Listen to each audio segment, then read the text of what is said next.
Produsen penyedia oksigen terbesar di Oku didatangi PLH Bupati Oku didampingi Kapolres dan Dandim untuk memantau ketersediaan pasokan oksigen. Yang mana pada saat ini di Oku alami peningkatan hingga 5 kali lipat pasca adanya peningkatan kasus COVID-19.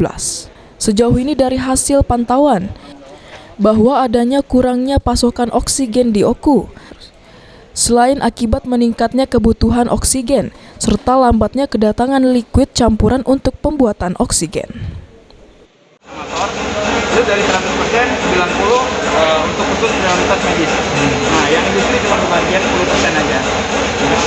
Jadi untuk saat ini stok di supply ke industri, kita stop sementara gitu kan. Jadi cuma dapat 10% aja. Industri 10%? Iya.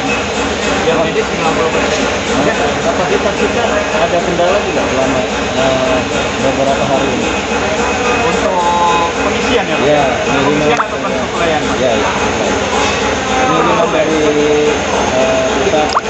kita dari mana? Dari Palembang? Dari mana? Liquid kita? Iya. Liquid kita dari Palembang, Pak. Jadi kendalanya itu mungkin kalau liquid ya. Jadi untuk kasus COVID ini kan nasional nih, Pak. Jadi seluruh rumah sakit itu kan membutuhkan oksigen yang lebih banyak. Mengikuti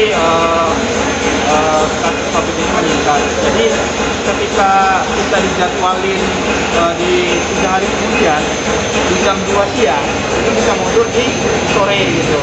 Jadi mobil itu ketika kita ambil contoh ke Lampung, mobil itu jalan ke Lampung, pulang itu langsung isi Pak, dia nggak istirahat lagi.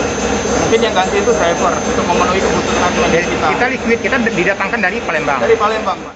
Atas hal tersebut, PLH Bupati Oku pun meminta Kapolres dan Dandim untuk melakukan pemantauan dan pengawalan mobil bahan untuk oksigen hingga tidak terjadi hambatan sehingga dapat sampai pada tepat waktu. Ketersediaan oksigen di seluruh fasilitas pelayanan kesehatan di Oku harus terus terpenuhi, mengingat penggunaan oksigen tersebut juga meningkat. Tidak hanya itu, oksigen juga harus tersedia di toko alat kesehatan, sehingga masyarakat umum yang membutuhkan bisa membeli langsung. Kalau kita dengar penjelasan tadi, sejauh ini mudah-mudahan mencukupi dari kebutuhan yang ada di rumah sakit, terutama di Oku. Ada 3 rumah sakit, kemudian di beberapa puskesmas atau pasienkes.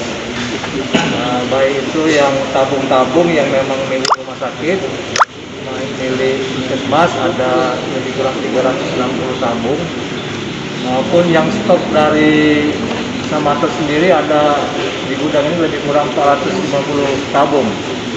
Dan sejauh ini suplai seperti yang disampaikan penjelasan tadi masih mencukupi dan sesuai dengan jadwalnya.